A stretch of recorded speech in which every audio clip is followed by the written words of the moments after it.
Graças a Deus, meus amados irmãos em Cristo, eu quero cumprimentar a todos com a paz gloriosa de Jesus. Pode tomar o seu assento, Deus abençoe. Deus continue abençoando a vida de todos vocês, em nome de Jesus. Aqui estamos, nesta noite, para juntos adorarmos o nome do Senhor Jesus, engrandecermos ao Senhor, porque Ele é bom e a sua misericórdia permanece para sempre. Amém? Vocês estão alegres com Jesus hoje? Vocês estão bem? Louvado seja o nome do Senhor por isso. Meus amados irmãos, nós iremos hoje dar continuidade ao nosso seminário, Estamos aí já na quarta aula de 5 sobre as Sagradas Escrituras. Este seminário que estamos trabalhando com os irmãos, ele faz parte de uma das disciplinas daquela complexidade da teologia que chamamos de teologia sistemática.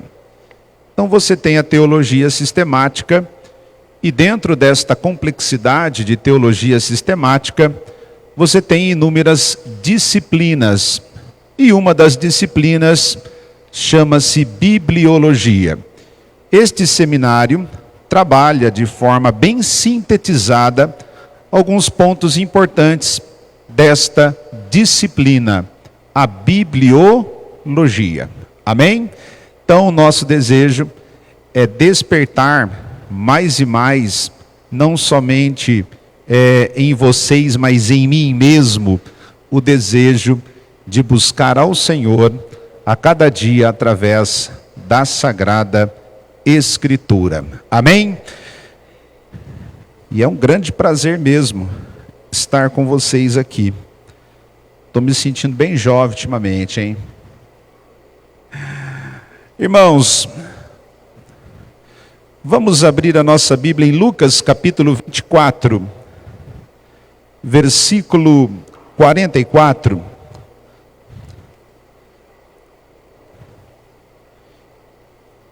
Por gentileza, eu pedi para os irmãos tomarem o assento, mas vocês podem ficar em pé para fazermos a leitura da palavra do Senhor. Por gentileza, Lucas capítulo 24. Lucas, capítulo 24.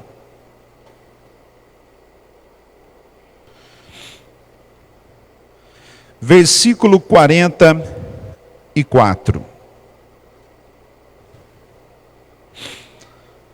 E disse-lhes: são estas as palavras que vos disse, estando ainda convosco.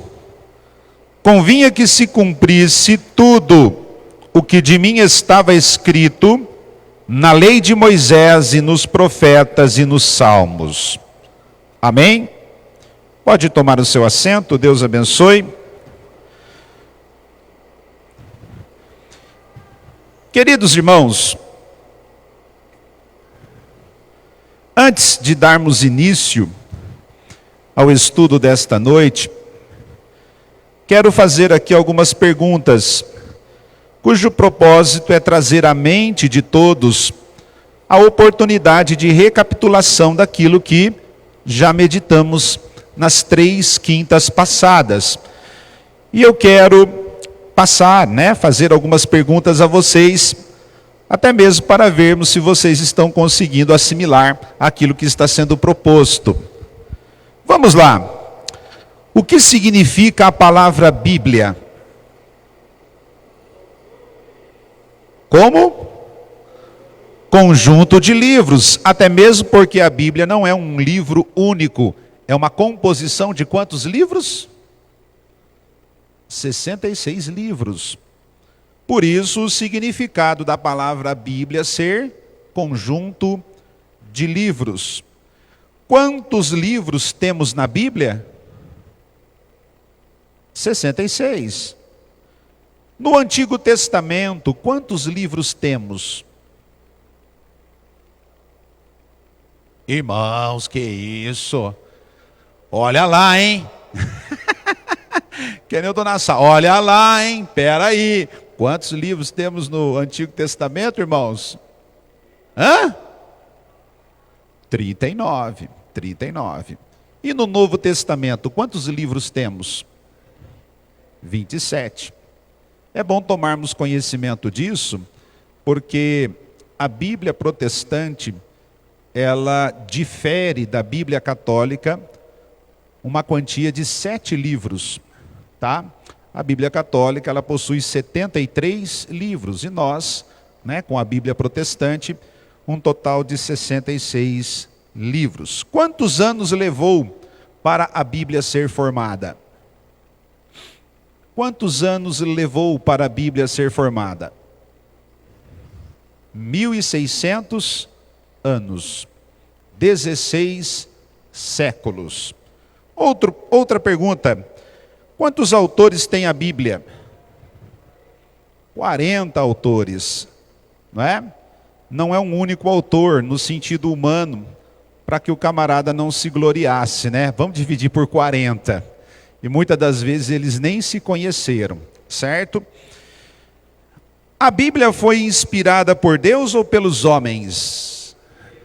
Por Deus. Deus é aquele cuja origem, está a Bíblia. A Bíblia contém a palavra de Deus, se torna a palavra de Deus, ou é a palavra de Deus em totalidade? É a palavra de Deus em totalidade. Fica bem claro para nós que não concordamos com o pensamento da teologia liberal que está presente no século 19 e 20, que propõe que a Bíblia contém, em algumas partes, a palavra de Deus, ou se torna a palavra de Deus através do ato experiencial. Nós não cremos assim. Não cremos que a Bíblia simplesmente contém a palavra de Deus.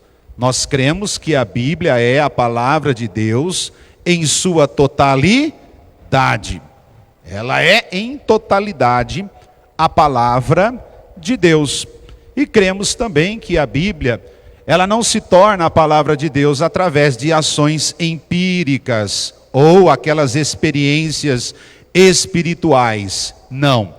Nós cremos que, independentemente do sentir de arrepios ou das lágrimas que desçam nos nossos olhos ou rosto, quando estamos lendo a Bíblia, independentemente disto, ela é a palavra de Deus, certo? Dentro da Assembleia de Deus, já vi muitas pessoas falarem que a Bíblia aberta é a boca de Deus falando e fechada é um livro comum. Irmãos, eu acredito, é lógico que isso é uma forma inconsciente, mas eu acredito que isso aí é pecado. A Bíblia, tanto fechada como aberta, ela é a palavra de Deus em totalidade. Inerrante, infalível, poderosa, inspirada. Amém, irmãos? Vamos lá. Cite para mim um texto das Sagradas Escrituras que nos fale que a própria Bíblia é inspirada.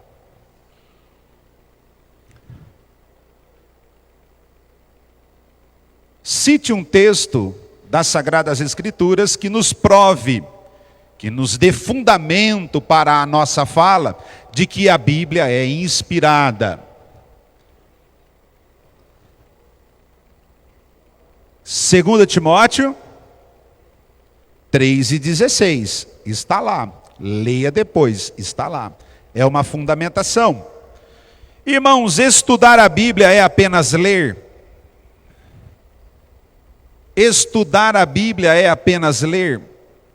Não, ler é bom, é importante você fazer uma leitura da Bíblia, mas acredito ser mais relevante você parar naquele texto, lê-lo, estudá-lo, refletir, pensar, analisar, abraçá-lo, amá-lo e ter experiências profundas com aquele texto. Porque a palavra de Deus, ela é viva e eficaz. Ela fala conosco. Amém? Cite um texto bíblico que apresente o poder da Bíblia. Falamos na semana passada que a Bíblia ela é poderosa. Vocês concordam com isso? Mas onde está escrito esta verdade? Hebreus 4 e 12. O que diz lá?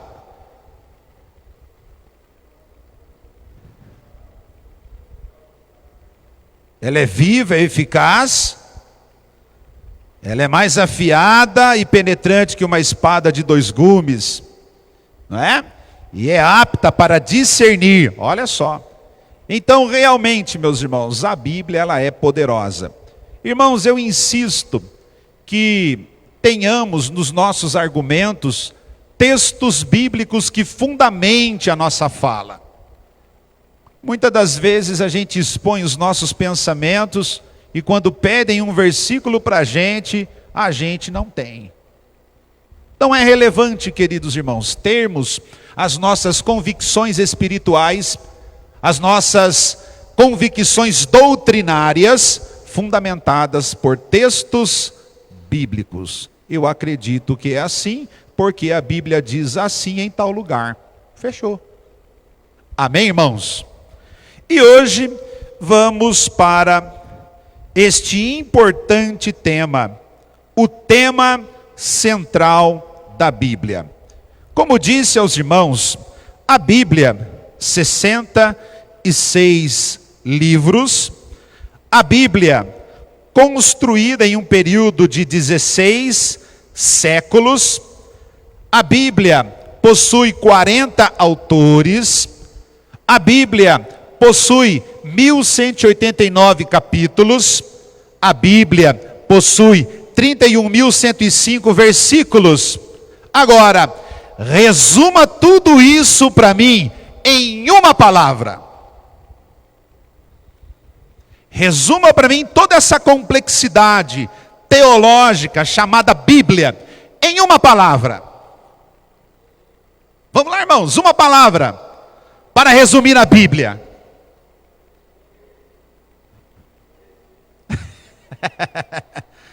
Podemos resumir toda essa complexidade extraordinária chamada Bíblia apenas em um nome: Jesus. A Bíblia não é um tratado cujo propósito é apresentar aos racionalistas razões da existência de Deus.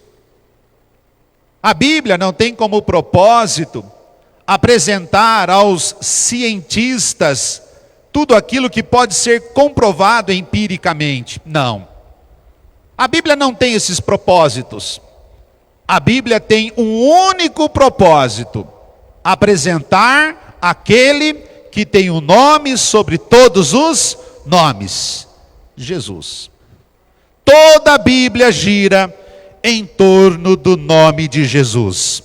Lucas capítulo 24, versículo 44, que acabamos de ler, o próprio Jesus diz aos discípulos que com ele iam para a aldeia de Emaús: o que de mim estava escrito.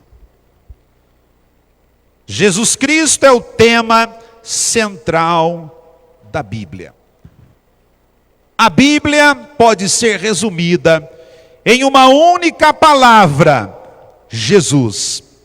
Quando olhamos para a Bíblia, percebemos em outras partes esta mesma afirmação que está em Lucas capítulo 24, versículo 44. Vejamos alguns textos. João capítulo 5, versículo 39. Quem pode ler para nós?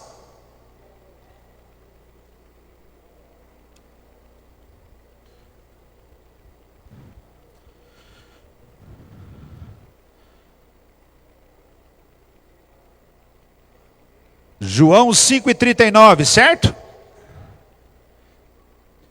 Examinai as Escrituras, porque vós cuidais ter nelas a vida eterna, e são elas que de mim... Quem está dizendo isso? Quem está dizendo isso? Jesus. Jesus está dizendo, as Escrituras testificam de mim. As Escrituras apontam para mim. Eu sou o centro da Escritura. Atos capítulo 3, versículo 18, vejamos.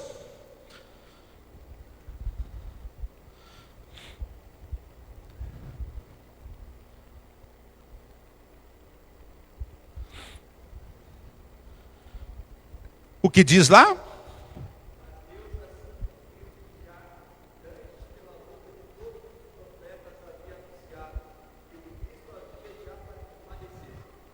Pela boca de todos os profetas havia anunciado. O quê? Que o Cristo. A mensagem profética presente no conteúdo do Antigo Testamento aponta para o Cristo. Atos capítulo 10, versículo 43.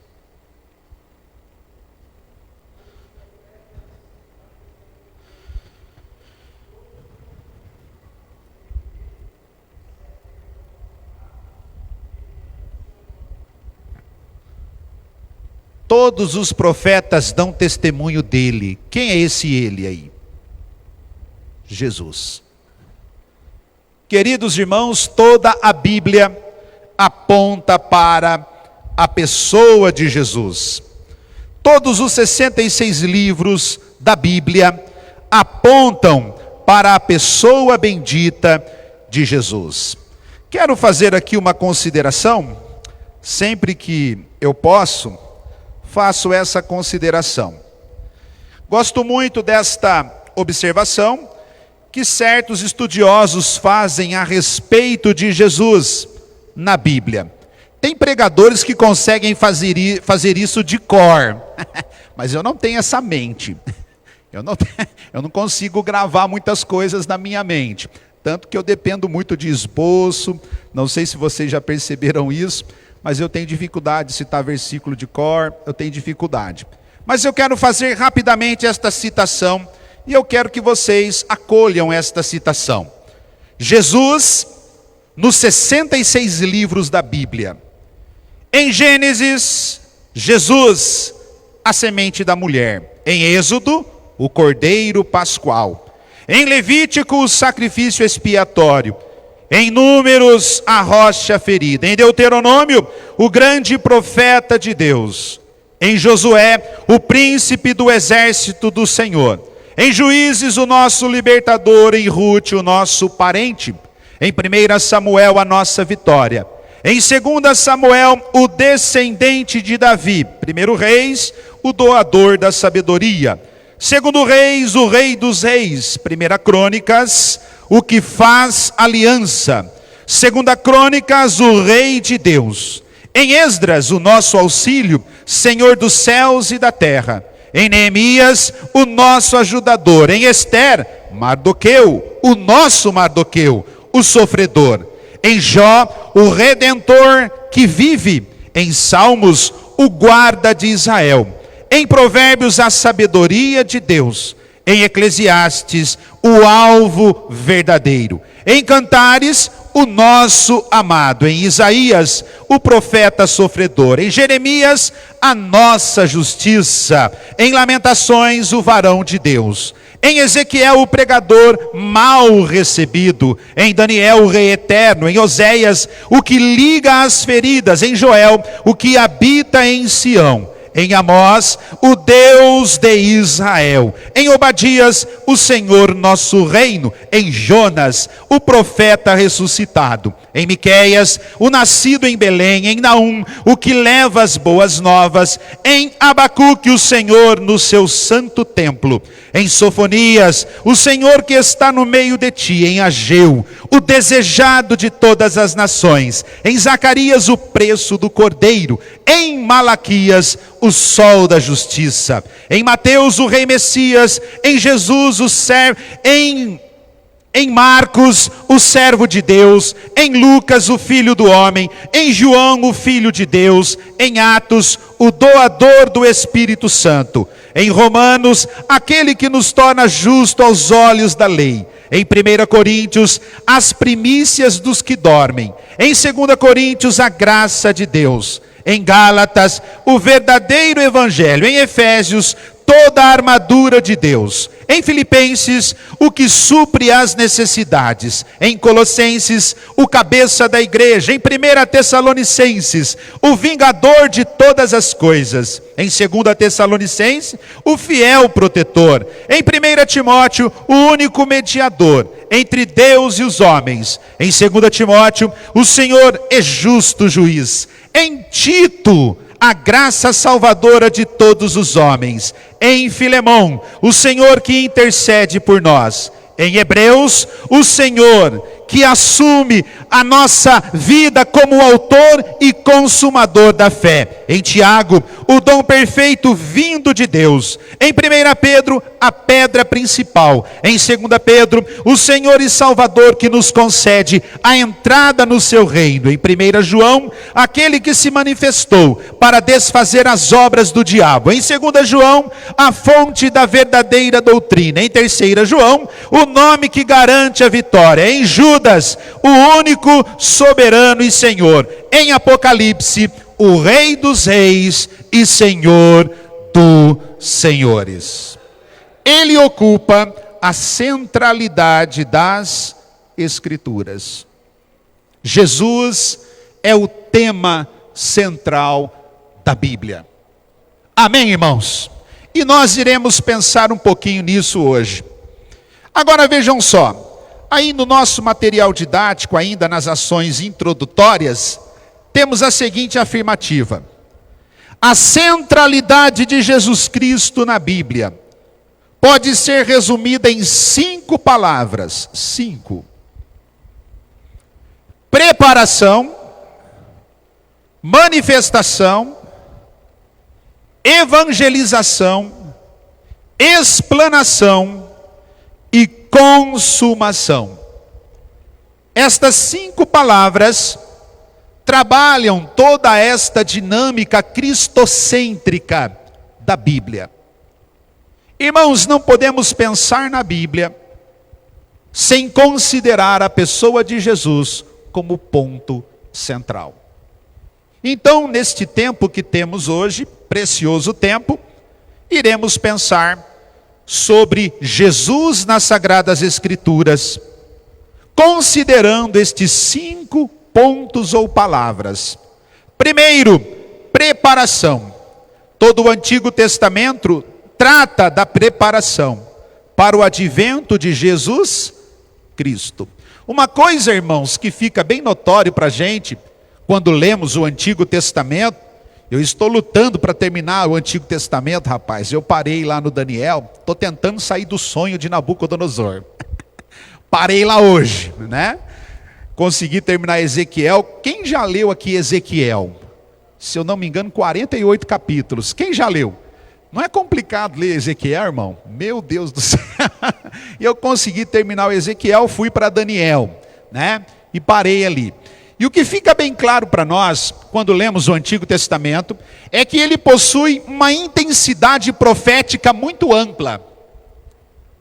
Se você ler o Antigo Testamento, o conteúdo profético do Antigo Testamento é muito forte. É muito amplo o conteúdo profético que ali está. E agora eu quero que vocês entendam.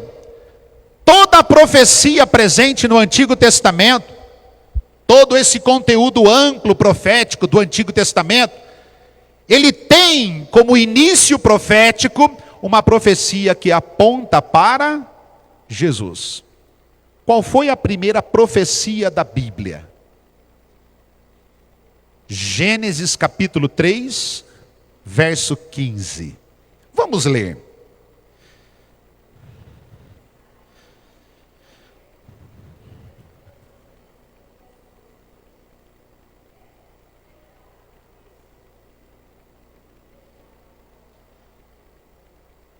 Como é que é? 3:15, olha o final, o que diz aí? No finalzinho.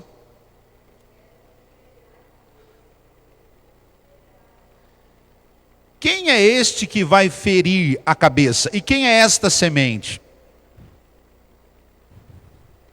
Hein, irmãos? Jesus. Aqui nós temos a primeira profecia da Bíblia. E a primeira profecia, que é o ponto inicial para esta amplitude profética nos 39 livros do Antigo Testamento, aponta para a pessoa de Jesus. Amém, irmãos? Jesus é a primeira profecia da Bíblia. E é ele que ocupará a centralidade profética do Antigo Testamento. O Antigo Testamento tem uma estrutura, e esta estrutura do Antigo Testamento possui um conteúdo profético.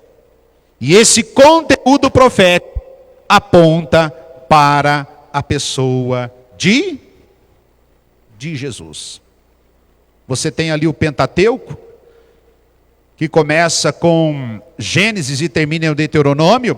Se você analisar o Pentateuco, Jesus é o centro. Temos os livros históricos, que começa com Josué e termina em Esther. Jesus ali é o centro. Temos os livros poéticos, que começa com Jó e termina com Cântico dos Cânticos. Jesus ali é o centro.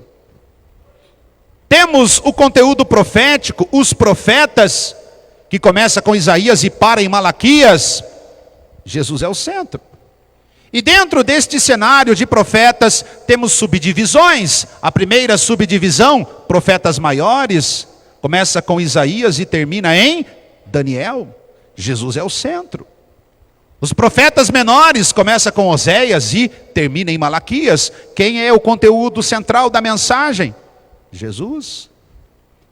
Então Jesus é o centro do conteúdo profético do Antigo Testamento. Jesus é o centro da Bíblia. E é por isso, queridos irmãos, que eu vou insistir. Se ele é o centro de tudo, logo ele tem que ser o centro da minha vida. Amém? Quem é que ocupa a centralidade da sua vida? Irmãos, nós não temos tempo, não dá tempo, nós vamos ficar essa noite toda aqui, não dá tempo de analisar todo o conteúdo profético que aponta para a pessoa de Jesus no Antigo Testamento. Não tem como. Então eu peguei aqui duas situações apenas. Vamos dar uma olhadinha com carinho para o profeta messiânico do Antigo Testamento. Quem é? Isaías. Isaías é o profeta messiânico do Antigo Testamento. Se você ler Isaías, você percebe que o seu conteúdo é essencialmente apontado para Jesus.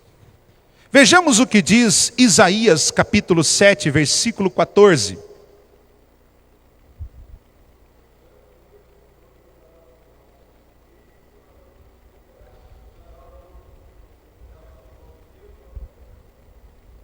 Amém? E será o seu nome Emanuel. Nós temos aqui uma profecia que aponta para o nascimento de Jesus. E fica bem claro para nós que esse texto de Isaías 7,14 pode estar totalmente vinculado a Gênesis 3:15. E é lógico, eu estou fazendo aqui uma simples conexão, porque podemos fazer centenas de conexões. Agora vejamos o cumprimento de Isaías capítulo 7, verso 14, em Mateus capítulo 1, versículos 22 e 23. O que diz lá?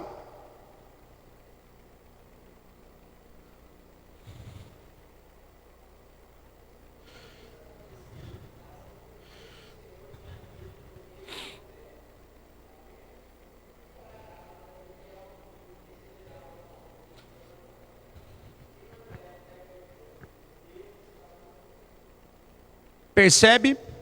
Isaías 7,14 se cumpre em Mateus capítulo 1, versículos 22 e 23, e eu acho isso aqui sensacional. Vocês conseguem perceber que Isaías ministra o conteúdo de Isaías 7,14 por volta de 700 anos antes de Jesus? Nós temos uma distância histórica de Isaías 7,14 para Mateus capítulo 1, versos 22 e 23, de 700 anos. E se você analisar atentamente estes 700 anos, várias potências mundiais citadas no Antigo Testamento já tinham passado. Eu acho muito interessante isso. Nabucodonosor tinha passado.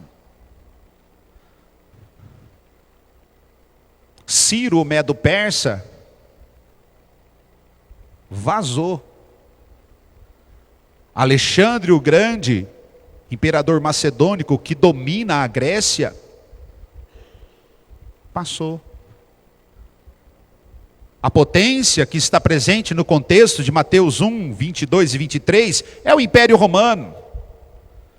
Mas sabe o que me chama a atenção nisso tudo? É que grandes reis passaram. Grandes impérios se foram. Mas olha só, a palavra de Deus permaneceu. Amém, irmãos? E permaneceu com o seu conteúdo preservado, não houve alteração. Quem é o centro? Jesus. Amém, irmãos? Outro ponto, levaria sobre si as nossas enfermidades. Isaías capítulo 53, versículo 4. Irmão, pensa num capítulo onde Cristo é totalmente o centro. Isaías 53. Você quer pensar Jesus? Olhe para Isaías 53. Mas vamos olhar apenas o verso 4. O que diz o verso 4 de Isaías 53?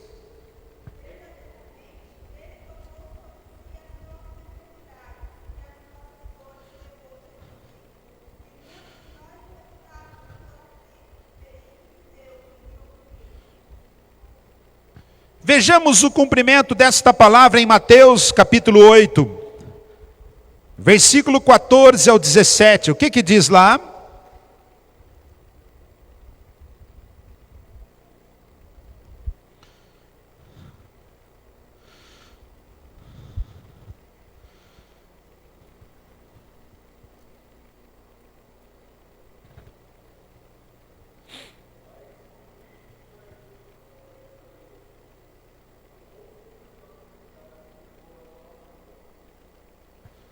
Sobre quem o evangelista está falando? A respeito de Jesus que acabou de curar a sogra de Pedro e outros enfermos. Queridos irmãos, e poderíamos nesta noite pensar centenas de textos que estão inseridos no conteúdo profético do Antigo Testamento, apontando para a pessoa de Jesus. Então eu quero que vocês entendam uma coisa.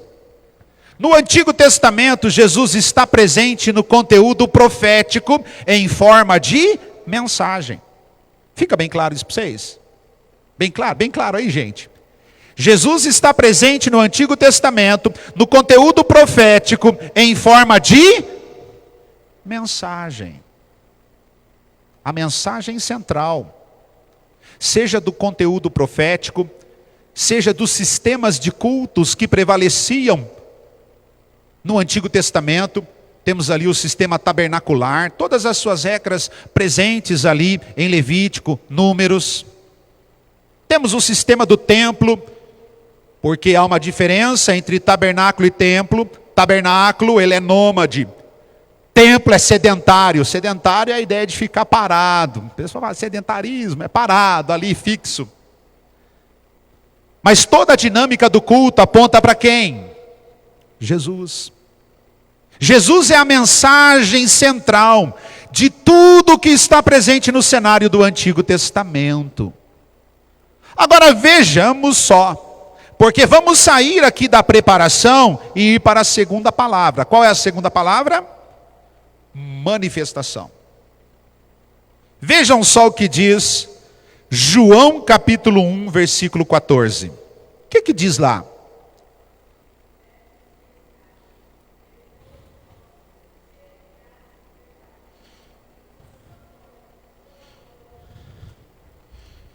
Gente do céu, e o verbo se fez? Eu acabei de dizer para vocês que no cenário do Antigo Testamento, Cristo está inserido no conteúdo profético em forma de... Agora, quando a gente chega no Novo Testamento, o conteúdo profético tomou forma de gente. Olha que interessante isso, né? O conteúdo profético, aquele conteúdo que estava nos símbolos do culto, aquele conteúdo que estava na boca dos profetas, agora ele se fez, virou gente. Interessante isso aqui, né? Jesus se manifesta, e quando olhamos para os evangelhos, nos deparamos com a manifestação de Jesus. A mensagem que se formou em forma de gente. O verbo que se fez carne. Nós não temos tempo aqui nesta noite para analisar todos os pormenores do ministério de Jesus. Mas Jesus, ele se fez carne. Temos aqui a fundamentação para uma doutrina extremamente importante para o cristianismo. A encarnação, a humanidade de Jesus. Amém? Vocês acreditam que Jesus, aquele que era conteúdo profético no Antigo Testamento, assumiu a forma humana e habitou entre nós? Amém, irmãos? E quando nós olhamos para o conteúdo do Novo Testamento, perceberemos que inúmeras heresias surgirão, questionando a humanidade de Jesus. E nós não vamos entrar nisso aqui.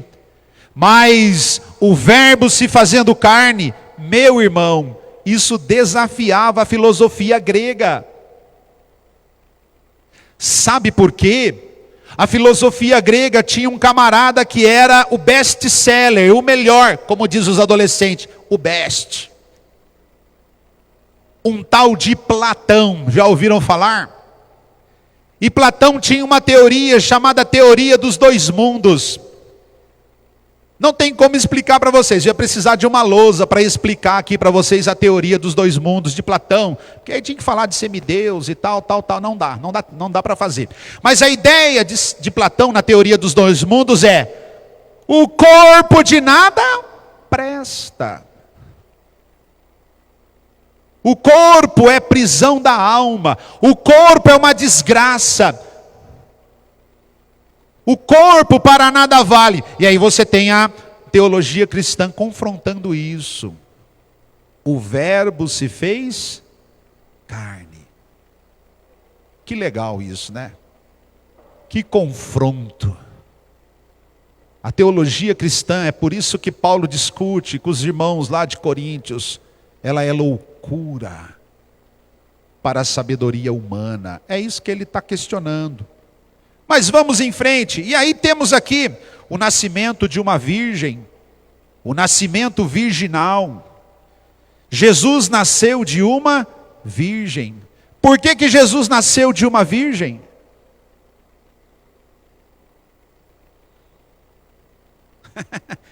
Hein, irmãos, alguém saberia me dizer, dar um palpite? Expor uma convicção? Por que que Jesus nasceu de uma virgem? Oi? Concepção do pecado, isso. Profecia, também. Tudo isso que vocês estão colocando é correto. Mas temos também uma ideia aqui, para que o homem, o ser humano, não se envaidecesse e dissesse que o Filho de Deus assumiu a forma humana por causa do vigor do homem que está no sêmen.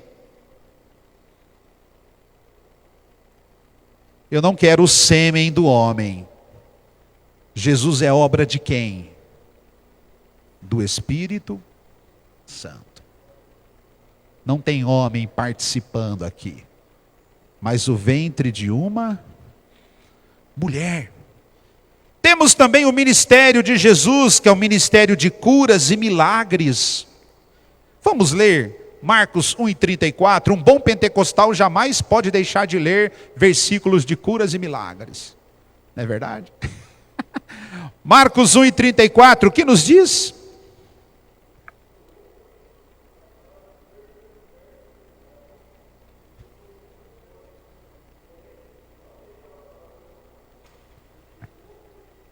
Aquele que era a mensagem no conteúdo profético e dos rituais do Antigo Testamento, assume a forma de gente, nascendo de uma virgem. E ele anda e anda, curando doentes de todas as suas enfermidades. Jesus também ministra ensino. Fica bem claro para nós, quando lemos os evangelhos, que Jesus ensinou bastante. Vejamos o que diz Marcos capítulo 4, versículo 2.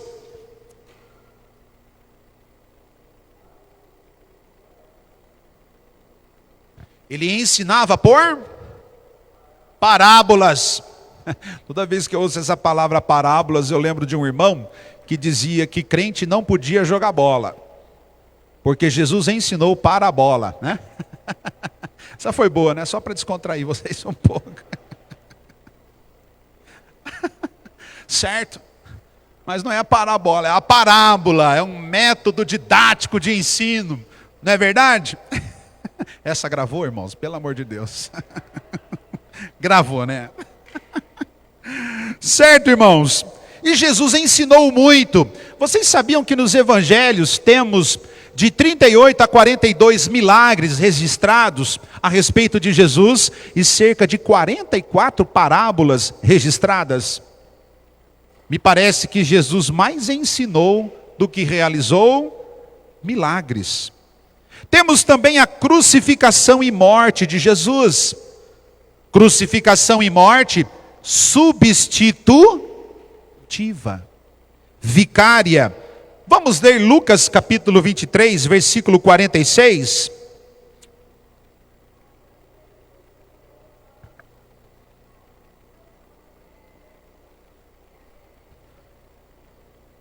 Jesus entregou o seu espírito. Vamos lá, o que matou Jesus?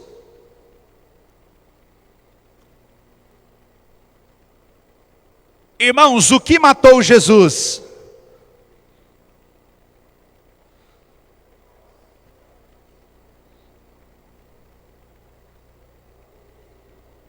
Seria a traição de Judas? A negação de Pedro? O poder bélico de Roma? O que matou Jesus? Ele diz: em tuas mãos eu entrego. O que matou Jesus? O amor que entrega. Ninguém tem poder de tirar a vida de Jesus. Mas ele mesmo, por si mesmo, voluntariamente deu. Amém, irmãos? Mas se, né? Não. Jesus morreu simplesmente porque ama, e quem ama entrega. Temos também a ressurreição de Jesus. Lucas 24:6. Quem pode ler, por gentileza?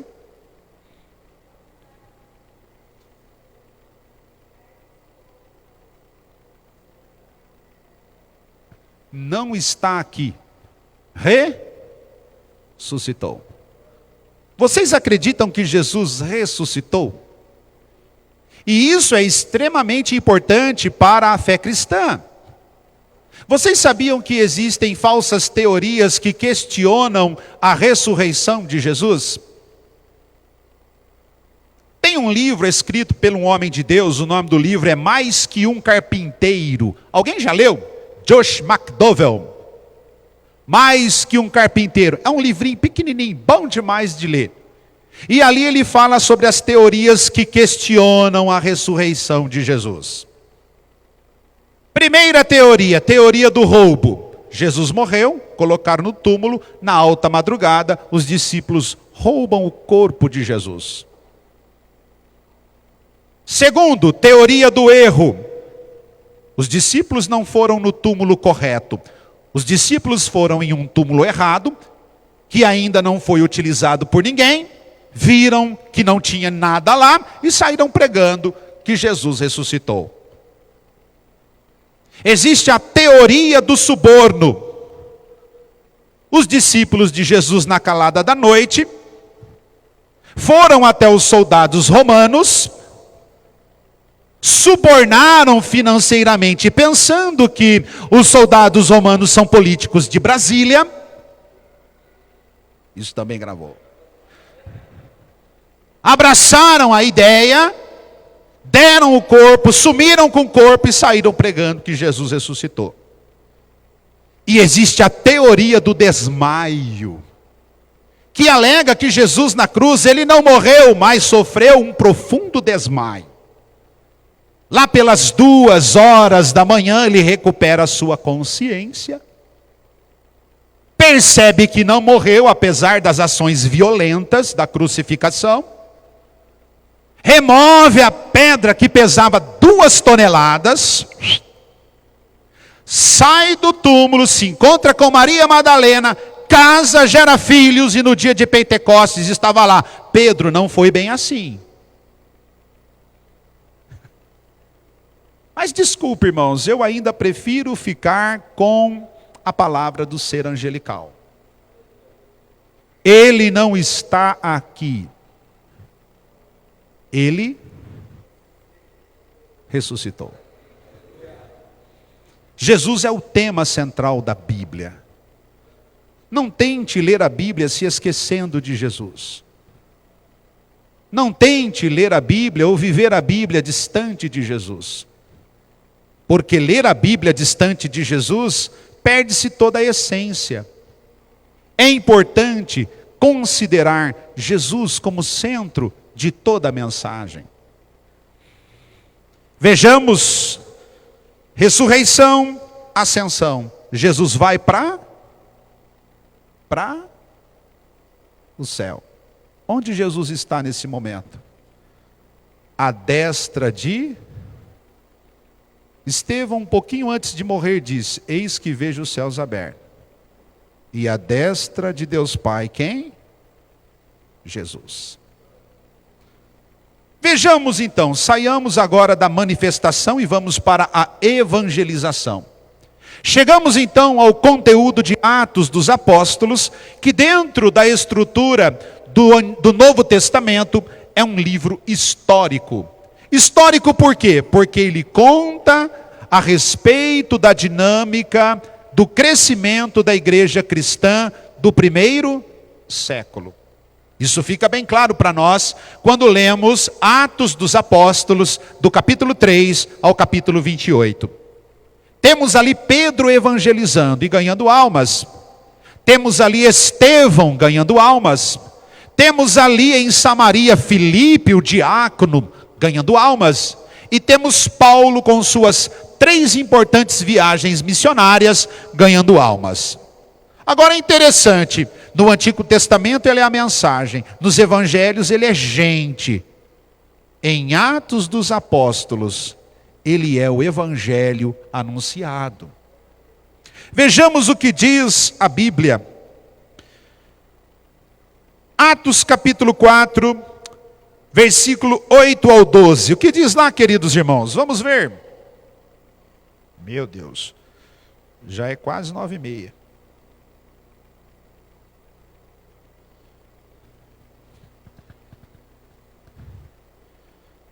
Posso ler? Diz assim: então Pedro, cheio do Espírito Santo, lhes disse: principais do povo e vós, anciãos de Israel, visto que hoje somos interrogados acerca do benefício feito a um homem enfermo e do modo como foi curado, seja conhecido de vós todos e de todo o povo de Israel, que em nome de Jesus Cristo Nazareno, aquele a quem vós crucificastes e a quem Deus ressuscitou dos mortos, em nome deste é que este está são diante de vós. Ele é a pedra que foi rejeitada por vós, os edificadores, a qual foi posta por cabeça de esquina. E em nenhum outro há salvação, porque também debaixo do céu nenhum outro nome há, dado entre os homens, pelo qual devamos ser salvos. Jesus, o centro da pregação. Vejamos Atos capítulo 8, versículo 5. Quem pode ler para nós?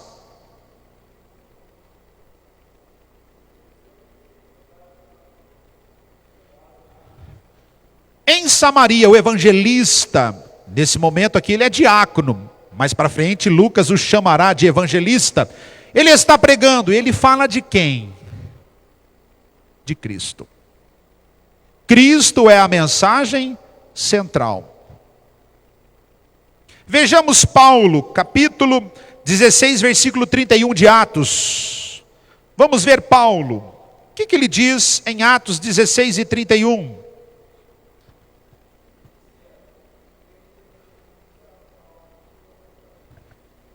Paulo está dizendo ao carcereiro: creia no Senhor Jesus e será salvo tu e a tua casa. Jesus, a mensagem central na evangelização. Dá a entender que a estes evangelistas, Jesus era o protagonista da vida deles. Você tem comunicado Jesus? Você tem falado de Jesus? Sim, Jesus foi um conteúdo profético. Sim, Jesus já encarnou e habitou entre nós. Agora Ele quer ir por todos os lugares da cidade através de você. Amém? Você sabia que Jesus ele quer andar lá na escola que você estuda?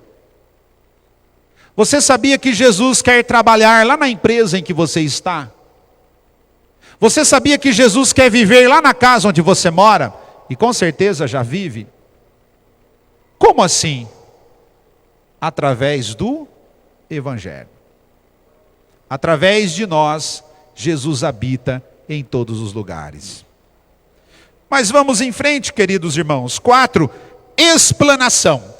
Sabendo que nesse momento do estudo, a coisa já ia estar apontando para o fim, eu fiz um resumo aqui. Irmãos, nós temos cerca de 21 epístolas no Novo Testamento. 13 são de autoria de Paulo. As outras epístolas, que chamamos de epístolas gerais, têm como autores Judas, Tiago, João, Pedro, certo? Epístolas gerais. E as epístolas gerais, logicamente, possuem um conteúdo apologético, de defesa da fé. Todavia, a essência dos evangelhos é a mensagem da graça. A essência também, melhor dizendo aqui, das epístolas. Vejamos o que diz Efésios capítulo 2, versículo 8 e 9. O que nos diz lá?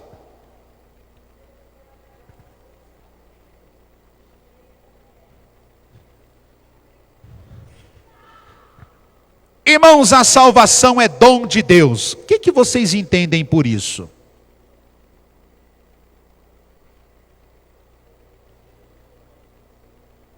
Oi? Certinho. O homem por si mesmo não consegue se salvar. A salvação é dom de Deus. Qual o significado de dom? Quê? Presente. A graça, a salvação é dom. É presente. Um presente que você não merece. Mas Deus, por bondade e misericórdia, dá. Amém, irmãos? Vamos em frente. E por fim, consumação.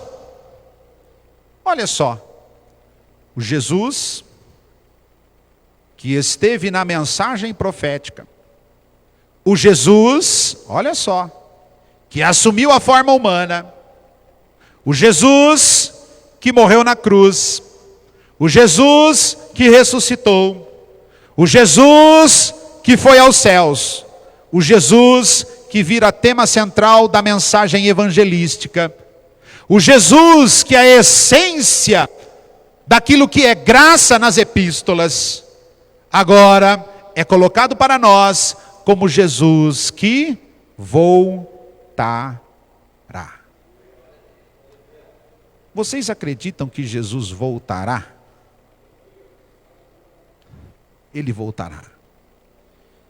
Ele voltará para buscar sua igreja. Não temos tempo para analisar aqui essas colocações que fiz, mas vamos aqui para a última passagem. Apocalipse 22.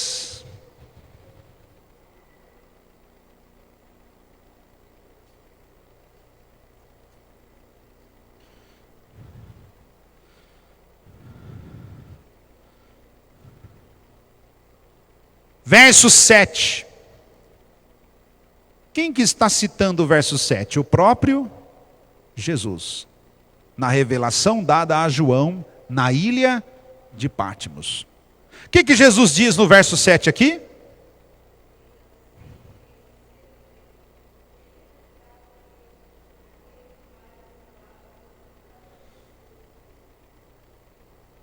Eu irei voltar. Verso 12 e 13, o que diz?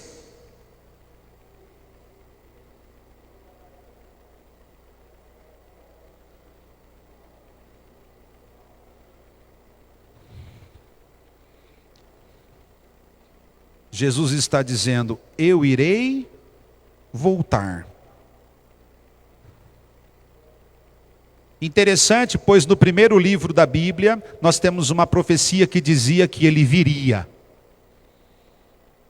E ele veio. No último livro da Bíblia, novamente temos uma profecia que ele, e não duvide, ele vai fazer de novo. Ele voltará para buscar a sua igreja.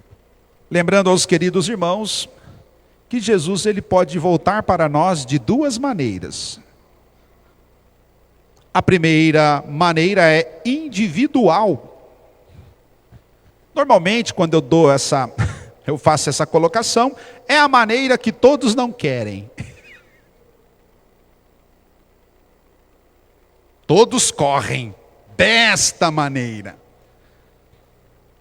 Ouvi certo escritor dizer o seguinte: vocês se lembram que Elias ele foi levado por um carro de fogo num redemoinho? Lembram disso?